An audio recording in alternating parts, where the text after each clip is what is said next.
Okay. Alright, y'all. Red Dreaded Entertainment, Akasan here. I've been trying to avoid this one, but you guys have kept on messing with me with this one, requesting over and over again. Honest Trailers, Batman Begins. And you know, Batman is life for me here. Very much life for me, though one of the main reasons I was inspired to come to Japan is because of the journey of Bruce Wayne as showed in Batman Begins. So this one cuts deep. Honest Trailers, if you guys are too hard on this movie, it's your ass. I'm so nervous because I am so worried about this, and I can't even push the button right now which one I'm gonna do. I didn't want to do it with DC Sun. Couldn't do me and Callie were gonna do it together, but we ran out of time. I'm kind of glad because I think this is something just you and me, Red Dreaded Nation, we need to do alone. All right? Oh my God. I'm gonna try not to be too salty because Batman is life. Old school shirt, you know what's up. Even brought it to Japan with me. Here we go.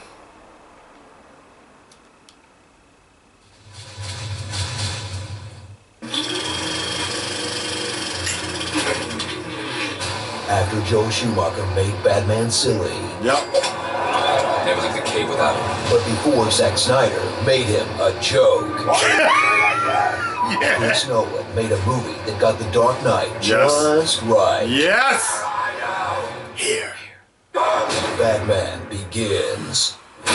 See one of the best, yet oddly not that successful Batman films. True. That was so good, it allowed Christopher Nolan to do whatever he wanted afterwards. Yep. Except distance himself from the franchise. In this perfectly told superhero origin story. Back when we weren't sick of superhero origin stories, yeah. It realistically explains how a boy became a crime-fighting bat ninja instead of a trust fund kid with a deep-seated fear of wells. True. I mean, it had to be even odds he'd become Well Man, right? Experience, a feature-length attempt to ground Batman in reality, where the Batmobile was just a bridge-building rocket car Wayne Tech had laying around. The Batcave was simply part of New York's Underground Railroad. Your great-great-grandfather was involved in the Underground Railroad. And the Bat Shoes that summon a giant cloud of angry bats are, total BS. But who cares? How cool is this? Follow along on every step of Bruce Wayne's heroic journey, from cosplaying as a hobo, to stealing food, to blowing up a school. And witness his brutal training at the hands of the Liam of the League of Shadows, a group with a sinister plan to stop crime by using a microwave gun to vaporize their special fear juice to kick off the purge. Inside of the water inside you. Wait, what? I thought this was supposed to be the realistic one. That sounds like something Adam West would go up against. It's a sad pill to neutralize the laughing gas. But the League of Shadows aren't the only criminals plaguing Gotham. There's also Batman, who, if you think about it, is a violent criminal who answers to no one, waging a one-man war on the law itself. What do you want? Too much evil right now. I'm Batman.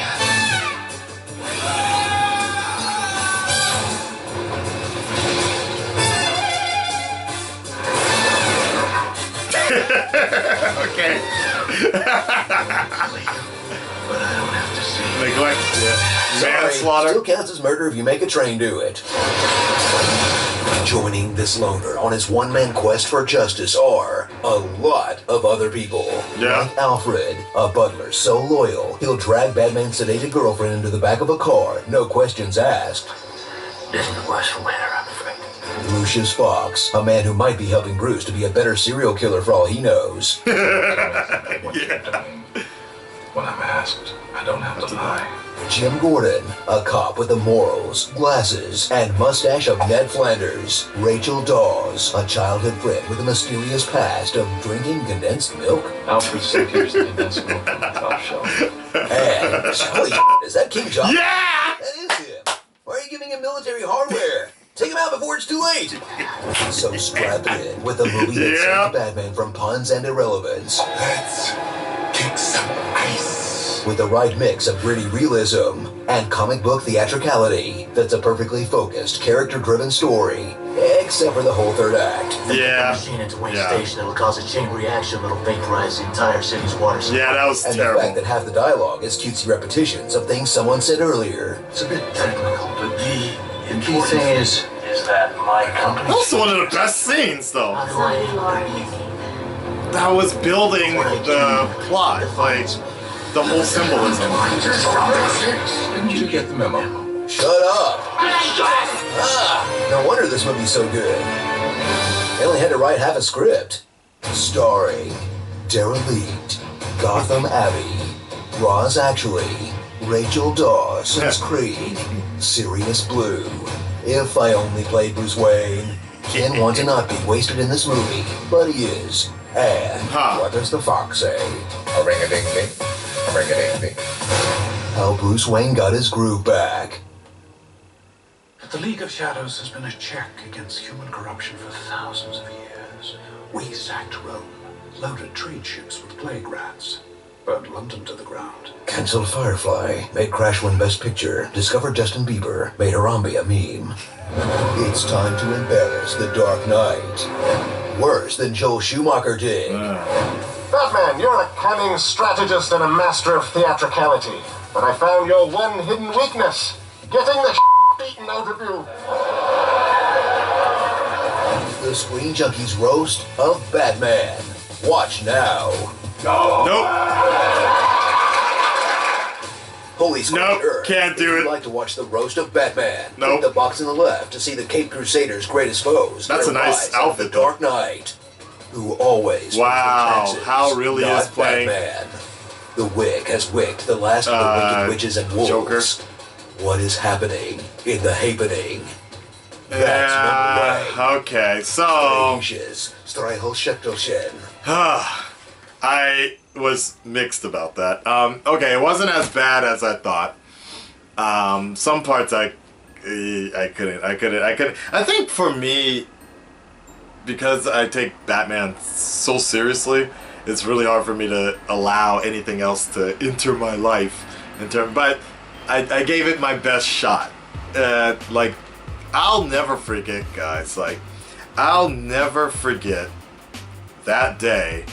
It was Santa Monica Pier, the Santa Monica Promenade, 3rd Street, Los Angeles, or Santa Monica, California.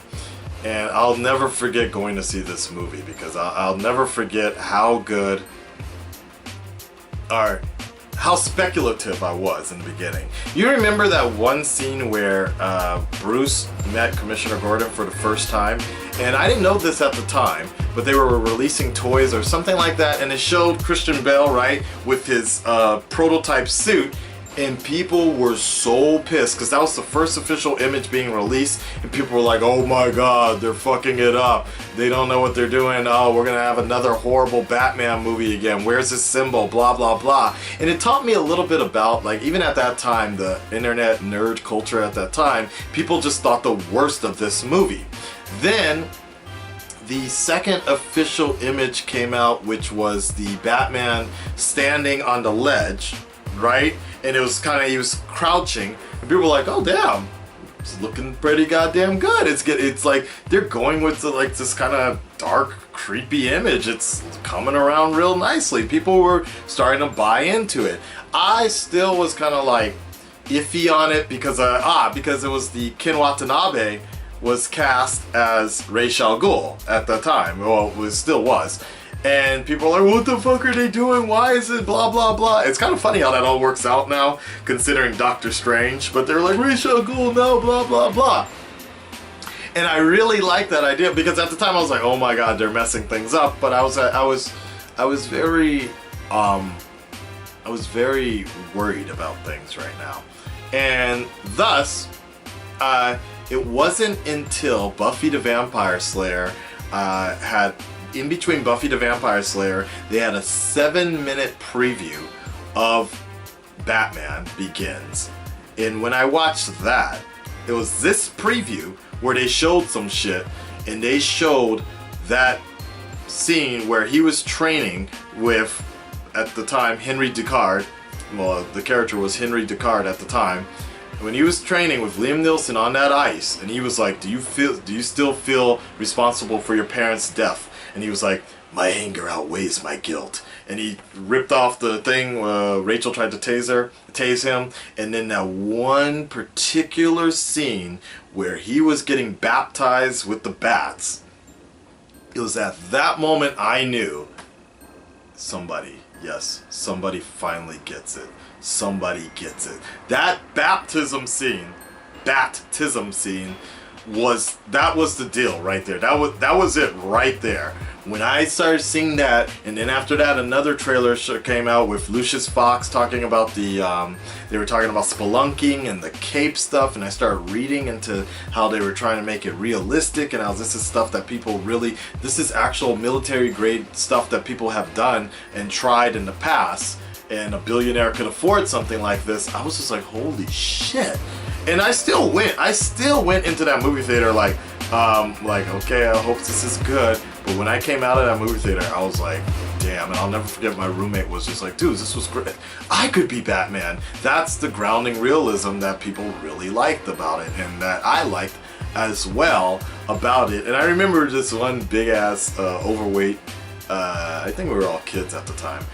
This one big ass, it's like just, the typical fanboy you'd imagine, right, at a Comic-Con or something, like the comic book fan, best movie ever, like that kind of dude. He just came out, and I remember he was like, Michael who?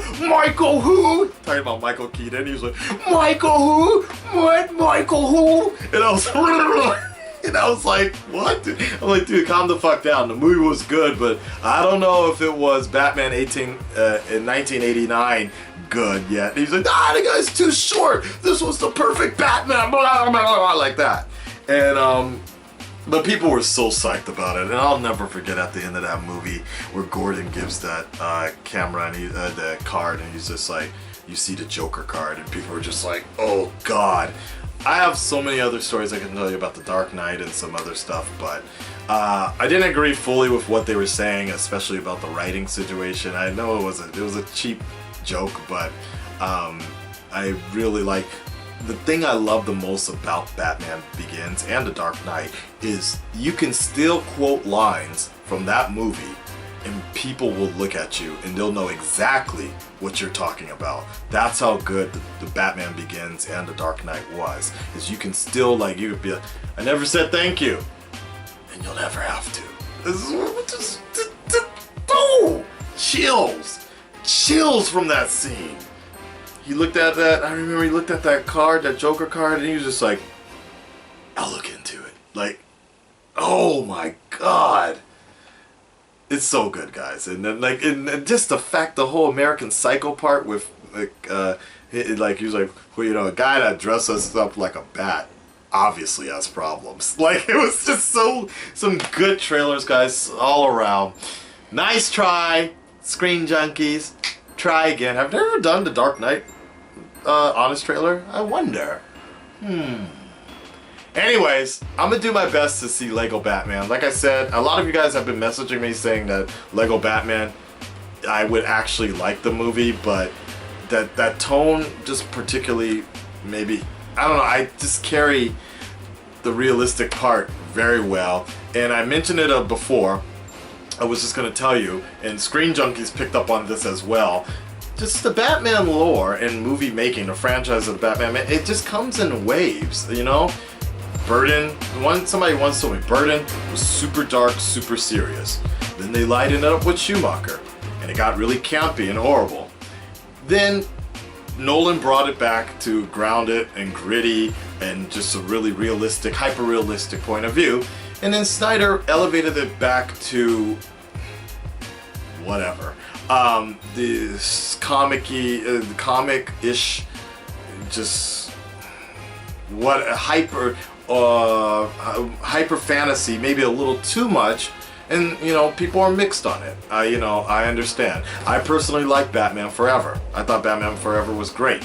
It could have been better, yeah, Batman and Robin, horrible, you know? So I think people are just wary of that now, and I made a video about this 3 years ago about the whole issue with Batman and Robin. So people are just very wary of people messing up the Batman, and I personally feel that Zack Snyder did not go in a direction that should have been done with Batfleck, and if they never make a solo Batman movie based on this particular character, you will not see me complaining. I personally kind of feel like they might need to pull a Godzilla and bury the character for 5-6 years or so. Just people need to start missing, so they'll have nothing to compare. Basically, you still have people. I mean, people are like, just like Ledger, just like Leto's Joker and Ledger's Joker. You're just gonna have this pinnacle of success to compare it to for a very, very long time. So you might just need some absence away from that character and focus on other DC characters. Good luck with that, right? But focus on something else, because this trilogy here, this TDK trilogy, is going to be something that people will continually compare for anything DC puts out or Warner Brothers puts out for a very, very long time. Okay? Red Nation, stand up, speak up, let me know what you think about all this. Let's hope for the best. Like I said, it comes in waves, basically. Hopefully Justice League will fix some of this. I don't know. People are refusing to work or not wanting to work on the solo Batman movie, so there's some problems, I feel, but Batman has always been a developmental hell issue. It took 8 years for us to get Batman Begins. It took a very, very long time, and if you do your research, there's been a lot of rewrites and a lot of different scripts. Joel Schumacher had one called Batman Triumphant. He wanted to like give it a shot, but it didn't work. There was a Batman Beyond movie. So I'm no stranger to this issue with Batman and Warner Brothers and the studio. So let's just hope for the best and hope that we can get something just as good as the TDK trilogy one day. Bye, guys. Peace.